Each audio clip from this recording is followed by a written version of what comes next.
O governo não teve a coragem de dizer o óbvio. Sim, com as novas decisões da portaria de monitoramento dos pagamentos, inclusive PIX, por parte da Receita Federal, muita gente que não declarava devidamente o imposto de renda agora vai ser forçado a declarar, vai ser feito um cerco. E se o problema não tiver em como o governo se comunica, mas sim no que o governo comunica? Ou seja, e se o problema é que a sociedade simplesmente não gostou da decisão? Um projeto que está sufocando a classe, está jogando a classe trabalhadora no colo político da extrema-direita.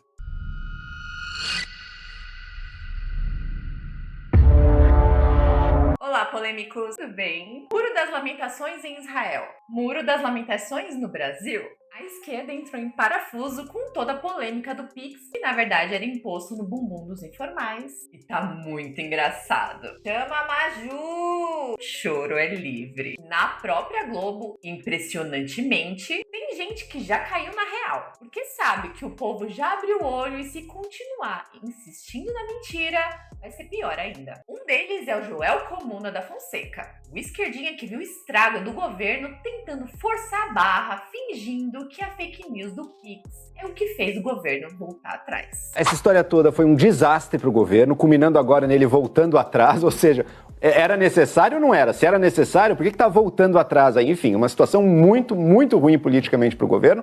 E eu vou dizer, hein, eu não acho que o pior dessa situação, que o problema todo dessa situação tenha vindo de fake news, que sempre tem fake news em discussão de política pública, sempre teve. Não vem também de uma questão que é séria para o futuro e vai ter que entrar da questão do vídeo fake. Isso aí é uma coisa que vai dar muito problema no Brasil ainda, é real, mas não foi isso o responsável. O grande problema esteve em que o governo não teve a coragem de dizer o óbvio. Sim, com as novas decisões da portaria de monitoramento dos pagamentos, inclusive PIX, por parte da Receita Federal, muita gente que não declarava devidamente o imposto de renda agora vai ser forçado a declarar, vai ser feito um cerco. O governo não teve a coragem de dizer isso, ele tinha que ensaboar. Não, estamos pensando nos grandes criminosos. Mas não vai verificar até R$5 mil de transações? Então não vai pegar só grandes criminosos, vai pegar muita gente da economia informal deste país. Pela falta de coragem de admitir isso, o governo abriu um flanco, um ponto fraco e foi fortemente atacado.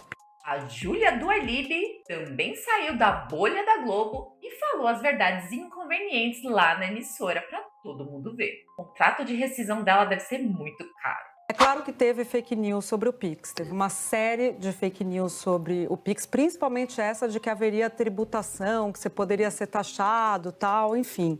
Isso é uma discussão para pessoa jurídica, é outro ponto. Essa foi uma das fake news que pegaram ali e que tiveram um impacto ruim para o governo. Agora, gente, teve uma instrução normativa, Otávio, esse é um fato. A instrução normativa é um fato também. Dizia que quem ganhava, movimentava acima de 5 mil, passaria a estar no alvo da Receita. Antes, a Receita já fazia isso, mas com os bancões tradicionais, tá? A novidade da instrução normativa era, por exemplo, fintechs, maquininhas, etc. Um outro tipo de instrumentos para movimentar dinheiro. Então, quem fazia PIX em outros bancos, nessas fintechs, tal, ia ficar na mira da Receita. Então, quem não pagava imposto de renda antes, agora na mira da Receita, teria de pagar, senão seria sonegador. Essa é a realidade. E aí o governo ficou constrangido diante dessa realidade, porque as pessoas começaram mas o trabalhador informal que não está recolhendo imposto de renda, que ganha 5 mil e pouquinho, tal, como é que vai ser? Aí o governo ficou encurralado com a instrução normativa que ele próprio criou. E aí começou a dizer, não, mas é só para os grandes.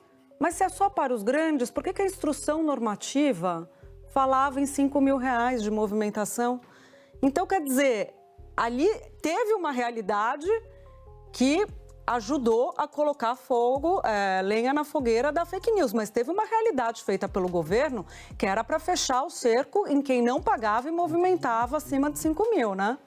O senhor Pedro Doria, do canal Meio, que se diz liberal, mas acredita na tese do golpe fantasia. Então é aquele liberal com duas pernas esquerdas, sabe? Também precisou jogar água no chope do governo e admitir tudo que a gente vem falando aqui nesse canal. O governo está acusando que houve uma onda de fake news e que as pessoas foram desinformadas pelas redes sociais. Tem gente no governo que argumenta ainda que o problema é de comunicação do Planalto. Mas vem cá, e se o problema for outro? E se o problema é que as pessoas não gostam da medida do governo? E se o problema não tiver em como o governo se comunica, mas sim no que o governo comunica? Ou seja, e se o problema é que a sociedade simplesmente não gostou da decisão? Agora, no fim da tarde, o ministro Fernando Haddad, ele derrubou a portaria da Receita Federal. A decisão que o governo tomou, ela não vale mais. Em grande parte foi por pressão desse vídeo do deputado. Haddad afirmou que se inventou pretexto para querer mais uma vez manipular a opinião pública. Tenho imenso respeito pessoal pelo ministro, tá mesmo? Minha opinião, minha.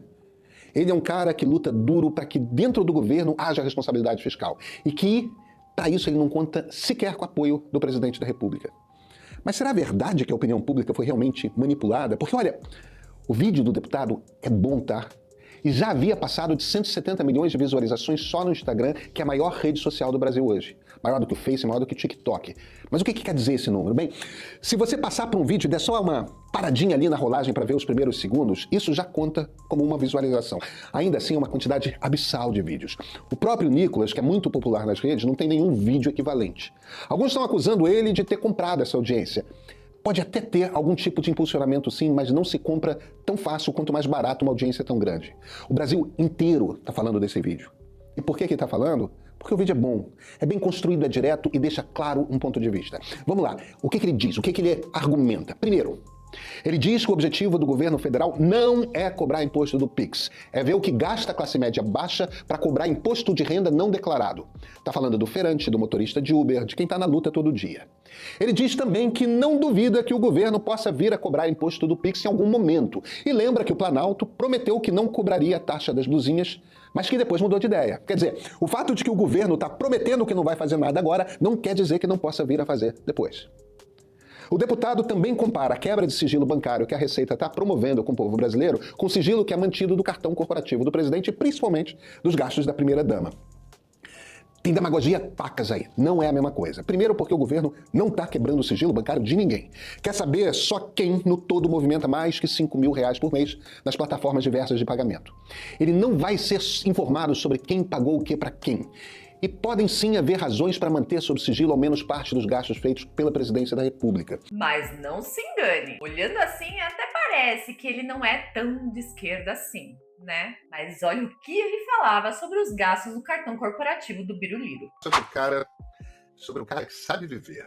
Trabalha pouquinho, viaja bastante, passeia de gente, esquia. Tudo isso com o dinheiro dos outros, ou melhor, o nosso dinheiro. Eu estou falando, claro, de Sua Excelência, o presidente da República, Jair Bolsonaro. A revista Veja teve acesso a uma auditoria sigilosa do TCU sobre os gastos do presidente no cartão corporativo. São R$21 milhões entre janeiro de 2019 e março de 2021. A maior parte, 16 milhões e meio, é de gastos com viagens. Constança, estamos falando de um homem simples, que usa caneta Bic, come pão com leite condensado.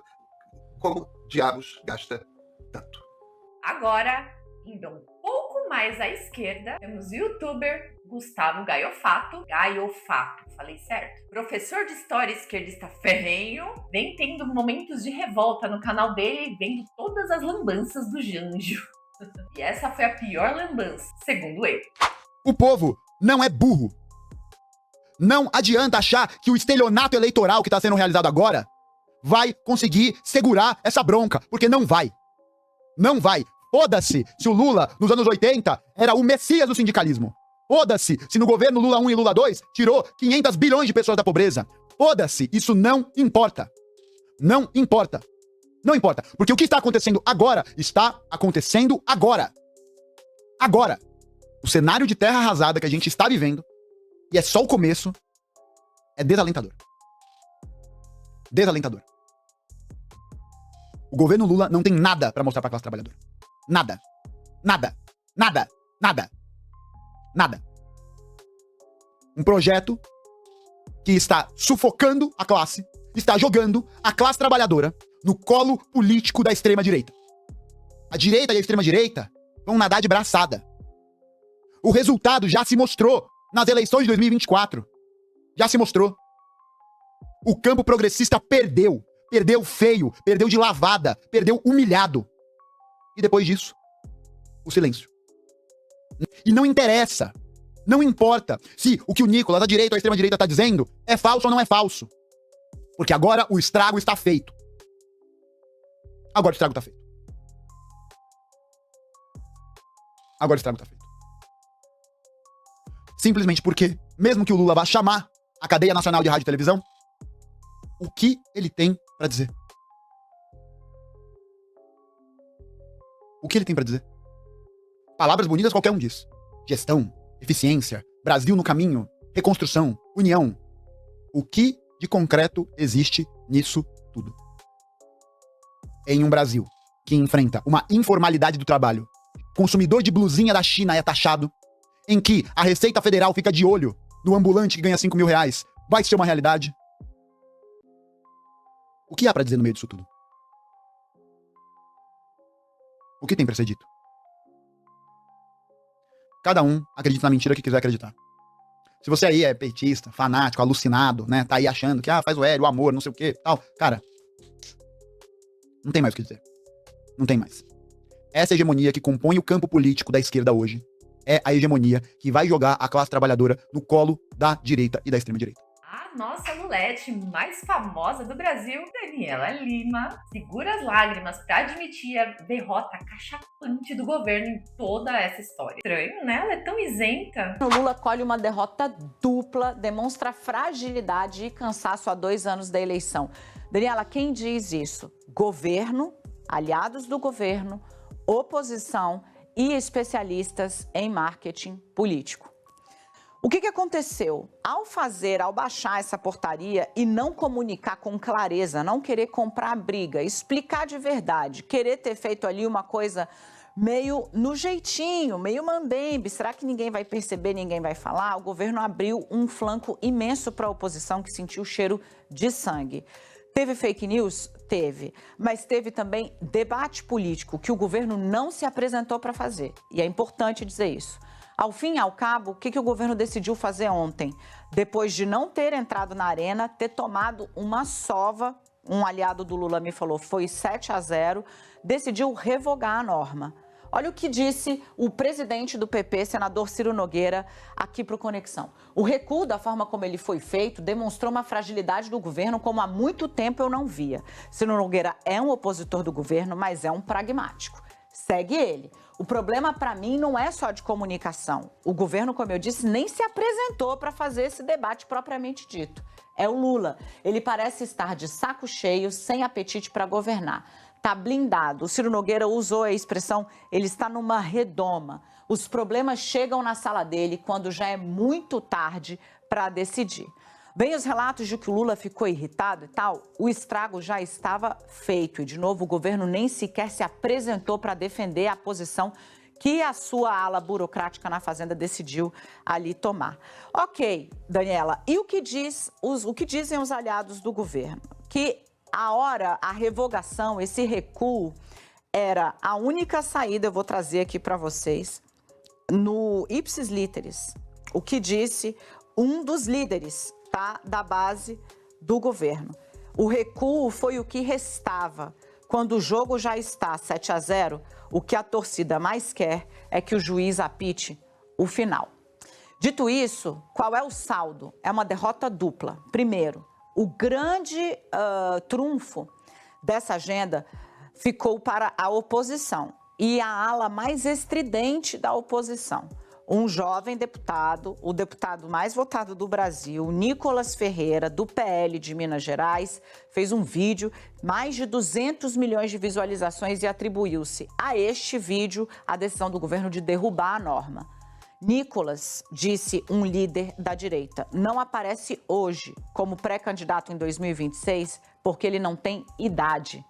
O jovem tem 28 anos, precisa-se de 35 para disputar a presidência. Mas esse foi o tamanho que deu esse episódio e o recuo do governo, como foi feito, ao personagem, ao deputado Nicolas Ferreira. A segunda frente de derrota é para o Centrão.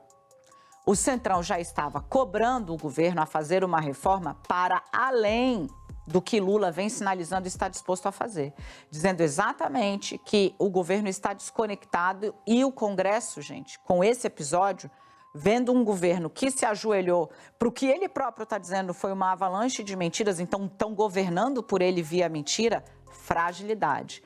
Governo frágil, Congresso com fome, o resultado você já entende.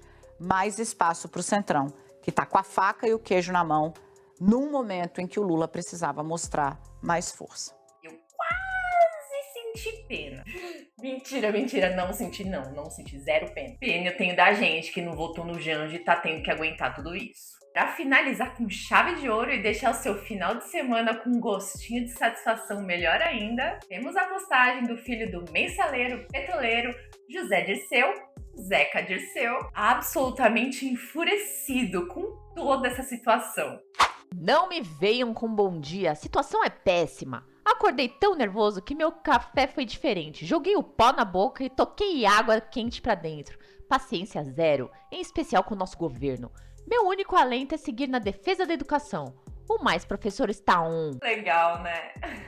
O vídeo de hoje ficou um pouco mais longo do que o normal, mas eu achei muito engraçado e interessante trazer para vocês o que alguns esquerdistas estão enxergando por aí, agora que o governo chegou no fundo do poço e continua cavando. Mas e você? Tá ansioso para as pesquisas de popularidade do Janjo assim como eu? Deixa aqui nos comentários o que você acha que vai vir nessas pesquisas. Se tem uma coisa que eu tô ansiosa, é isso. Vou deixar sair algumas pesquisas, vou acumular elas e fazer um vídeo bem legal pra vocês, pra gente dar umas risadas, porque eu tenho certeza que vai ser muito bom pra gente. Se você gostou desse vídeo, se inscreve no canal, deixa seu like e compartilha com o máximo de pessoas que você puder, para que eu possa continuar trazendo conteúdos divertidos, engraçados e interessantes. Até amanhã!